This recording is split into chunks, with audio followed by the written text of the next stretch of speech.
উম্মার ক্রান্তি লগ্নে মুসলিম উম্মার মুক্তির কথা বলি, যে মুসলিম উম্মা কবে ঐক্যবদ্ধ হবে। এই বাংলাদেশের এমন একটা পরিস্থিতিতে আমরা চেয়েছিলাম, বা সকল মানুষ ধর্মপ্রাণ মুসলিম চেয়েছিল, মুসলিম দলগুলো একত্র হবে। কারণ সকলেরই জীবনের প্রত্যেকটা মুসলিম দলের, ইসলামী দলের আকাঙ্ক্ষা হচ্ছে ইসলামী শরিয়া বাস্তবায়ন করা। প্রত্যেকটা ইসলামী দলেরই আকাঙ্ক্ষা এটা। তাহলে কেন তারা একত্রিত হতে পারছে না? কেন এই হাজারো মুসলিমের আকাঙ্ক্ষা, হাজারো মুসলিমের চাওয়া যে সকল ইসলামী দলগুলো, সকল ঘরানার ইসলামিক দলগুলো একত্রিত হয়ে তারা আল্লাহ সুবহানাহু ওয়া তাআলা শরিয়া আল্লাহর জমিনে বাস্তবায়ন করবে, কিন্তু কেন হচ্ছে না? আসলে মুসলিম উম্মার মুক্তি, মুসলিম উম্মার ঐক্য দুইটা মূলনীতির উপরে রয়েছে। এটা আল্লাহ সুবহানাহু ওয়া তাআলা সূরাতুল আলী ইমরানের 102 নম্বর ও 103 নম্বর আয়াতে আমাদেরকে জানিয়েছেন। 102 নম্বর আয়াতে বলছেন যে ইয়া আইয়ুহাল্লাযীনা আমানুত্তাকুল্লাহ, তোমরা আল্লাহ ভীতি অর্জন করো, তাকওয়া অর্জন করো। তারপর দ্বিতীয় নম্বর 103 নম্বর আয়াতে বলছেন ওয়াতাসিমু বিহাবলিল্লাহ, তোমরা আল্লাহর রজ্জুকে দৃঢ়ভাবে, সম্মিলিতভাবে, একত্রিত হয়ে আঁকড়ে ধরো।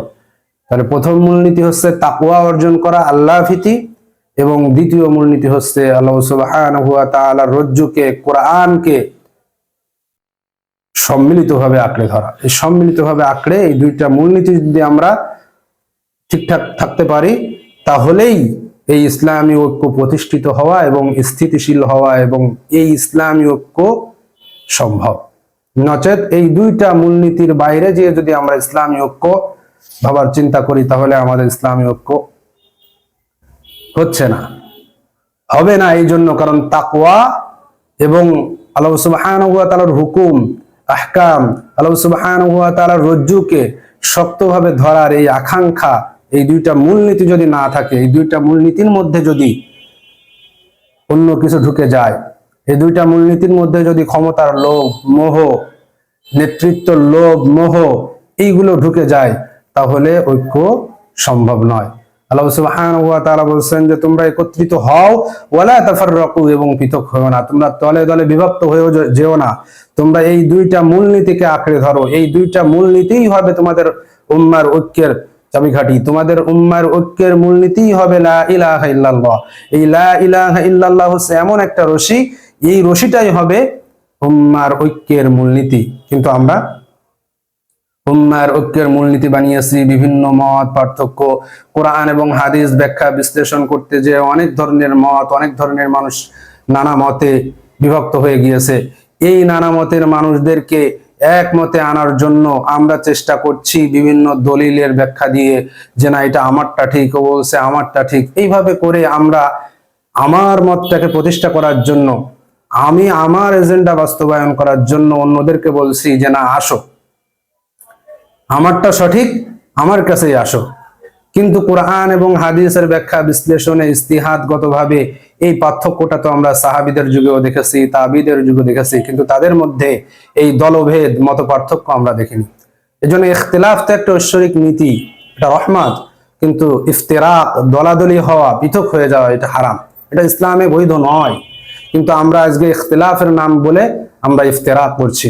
আমরা আমার এক মুসলিম ভাই একটা মানহাজের, একটা মুসলিম ভাই একটা আমল করছে এবং আমি একটা আমল করছি, দুটোই সুন্নাহ সম্মত হতে পারে। আমি যে আমলটা করছি, আমার আরেক ভাই মুসলিম ভাই যে লা ইলাহা ইল্লাল্লাহ বিশ্বাসী, যে 5 ওয়াক্ত নামাজ পড়ছে, হয়তো আমার থেকে একটু ভিন্ন আমল করছে, যেটা রাসূল সাল্লাল্লাহু আলাইহি ওয়াসাল্লাম থেকে হয়তো সাব্যস্ত হতে পারে।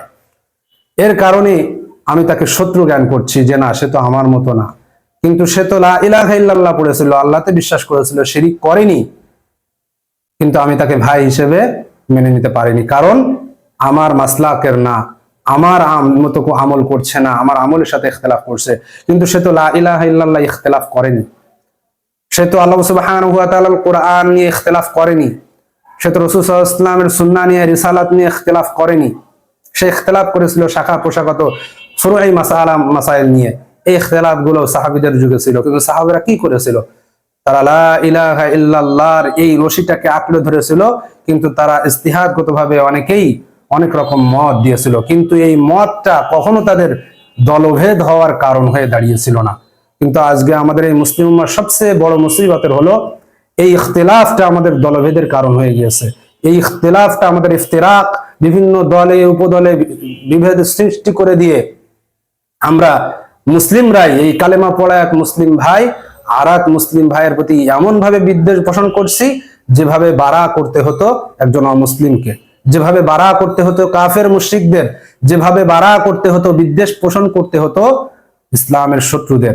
কিন্তু আমরা এক মুসলিম ভাই আর এক মুসলিম ভাইকে তার চেয়েও মারাত্মক কথা বলে আমরা আঘাত করছি শুধুমাত্র এই শাখাগত মাসলা মাসাইল নিয়ে। আমি দেখছি না যে আমার এই ভাইটা তো লা ইলাহা ইল্লাল্লাহ পড়েছিল।